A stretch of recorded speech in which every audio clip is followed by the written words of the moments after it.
वहाँ गए शबीरपुर में और हम दोनों पक्षों से जाके मिले। बहुत ही तकलीफ़ की एक बात है कि किस तरह से यहाँ जब से बीजेपी की सरकार आई है उत्तर प्रदेश के अंदर, ये डर और दहशत फैलाने का एक नया माध्यम शुरू हुआ है। पहले इसका इस्तेमाल चुनाव में हुआ करता था कि डर फैलाने के लिए दंगा होता था पूरे मोहल्लों में, गांवों में, शहरों में। लेकिन इस बार इस दंगे का रूप इन्होंने एक अजीब तरीके से लिया है कि घरों में आग लगाने का। वो एक अजीब सा माहौल है, पटके पहने और पुलिस वाले भी खामोश हो जाते हैं, देखते रहते हैं कि क्या हो रहा है। शुरुआत भी यही करते हैं। शुरुआत भी करने के बाद में हम उस गांव में गए। गांव के लोगों ने कहा कि साहब यहाँ के लोकल लोग तो बहुत थे ही नहीं, सिर्फ इक्का दुक्का दिखाई दे रहे थे, लोग बाहर से आए थे। दोनों पक्षों की महिलाएं, उनका मानना ये था कि हमें यहीं रहना है, हमें शांति से रहना चाहते हैं। लेकिन जो शासन की इस वक्त जो एक तरीका है यहाँ पर सत्ता में आने के बाद, वो ये है कि किस तरह से समाज के अंदर भय पैदा किया जाए। पहले रिलीजन के नाम पे होता था, धर्म और मजहब के नाम पर, अब कास्ट पर होना शुरू हो गया है, जात बिरादरियों पर होना शुरू हो गया है। अभी हाल ही में मैं आए तो सुबह पता लगा कि संभल में भी ये घटना ऐसी ही कुछ हुई। कांड होता है, मैं कहता हूँ गुनहगारों को सजा दो, सख्त से सख्त। कमजोर पड़ रही है। क्यों ये पटके देख के पुलिस जो है ठंडी हो रही है? ऐसे कौन से ये पटके हैं जिसकी वजह से पुलिस जो है कुछ कार्रवाई नहीं कर पाती? ये गंभीर है, ये सोचने की बात है। ये ना तो हिंदू मुसलमान की है, ना ये किसी पार्टी की बात है, बल्कि दहशत जब फैल गई समाज के अंदर, उसमें सभी लोगों का नुकसान होता है। अब आप कहेंगे कि साहब उन्होंने ऐसा किया, इसने वैसा किया। उत्तेजना की शुरुआत किसने की? मैं तो जानकारी लेता हुआ आ रहा था सीक्वेंस वाइज कैसे हुआ। यहाँ पर बीजेपी के एक बहुत बड़े नेता ने शुरुआत करवाई, क्योंकि उनके परिवार में से कोई चुनाव लड़ना चाहता था। शुरुआत होती है चिंगारी से, फिर वो मुकाबले तक बात चली जाती है।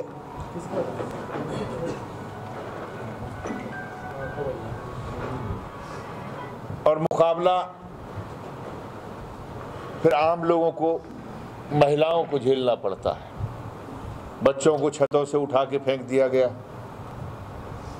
गर्भवती महिलाओं के साथ में जिस तरह का व्यवहार हुआ है,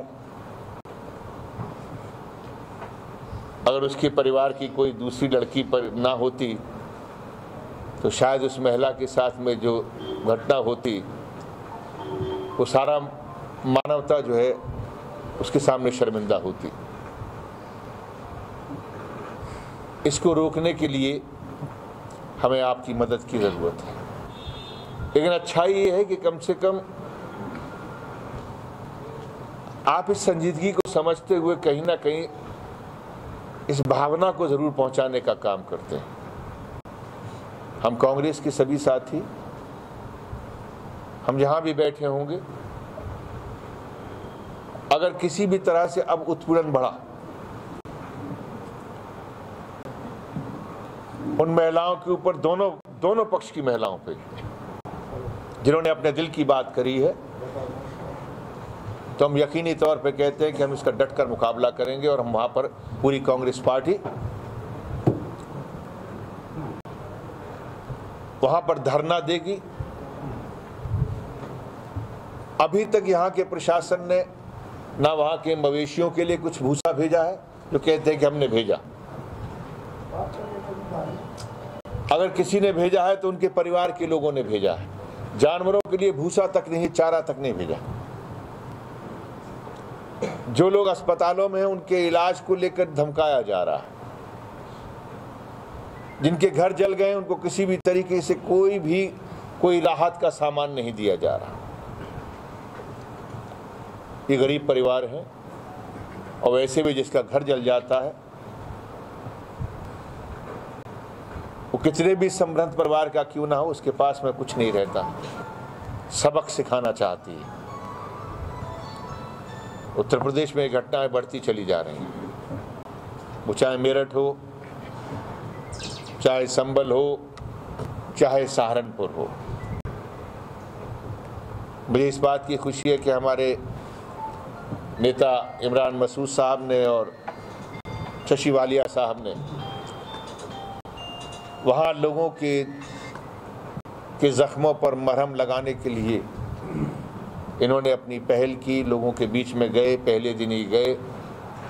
इन्होंने किसी भी तरह की परवाह नहीं की। दोनों हमारे विधायक गए, नरेश जी गए, मसूद साहब गए। हमारे पूरे जो भी कार्यकारिणी थी यहाँ की, ज़िले की, सभी लोगों ने मिलकर वहाँ पर जो बन पड़ा इन्होंने करने की कोशिश की। और हम केंद्र से भी और प्रदेश की सरकार से भी मांग करेंगे कि इनको जल्द से जल्द राहत पहुंचाई जाए। जिनके घर जल गए हैं,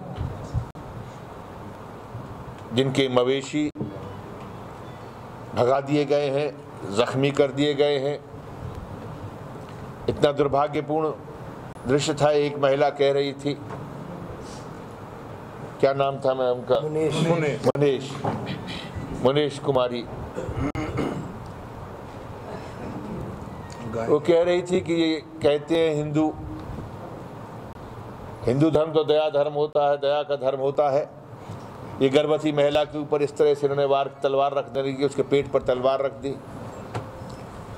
और तो छोड़िए, गाय की बात करते हैं, गाय के ऊपर तलवार चलाई, घायल किया।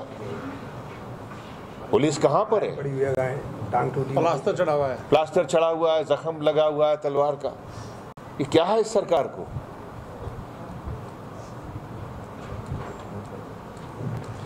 ये सिर्फ नारों की राजनीति करते हैं और इसका मुकाबला समाज को मिलकर करना होगा। क्योंकि ये जो एक आतंक है, सोशल मीडिया और पटकों का जो आतंक उत्तर प्रदेश के अंदर मचाने की कोशिश की है, सारे देश के अंदर मचाने की कोशिश की है, इसका मुकाबला ना तो कोई अकेली पार्टी कर सकती है, ना ही कोई अकेला समाज कर सकता है। इस देश में शांति के लिए, प्रगति के लिए हम सबको एक साथ मिलकर ऐसी घटनाओं का, ऐसी दहशतगर्दी का मुकाबला करना चाहिए भी चाहते हैं। धन्यवाद।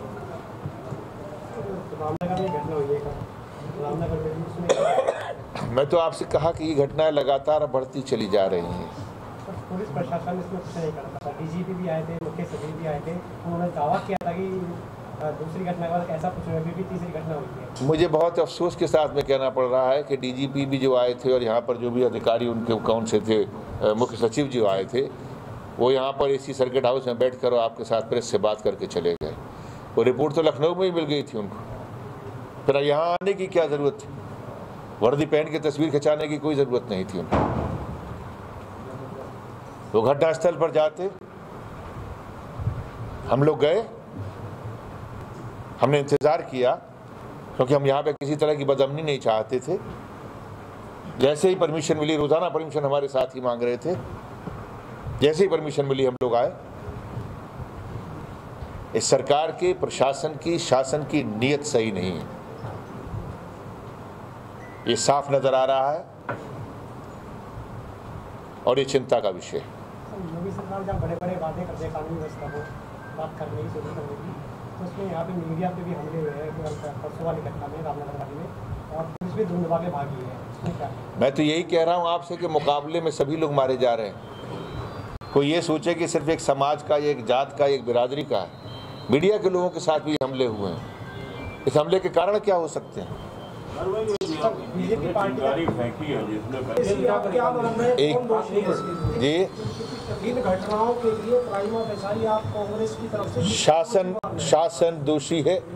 जिस पार्टी की सरकार है वो पार्टी के नेता दोषी है। धन्यवाद।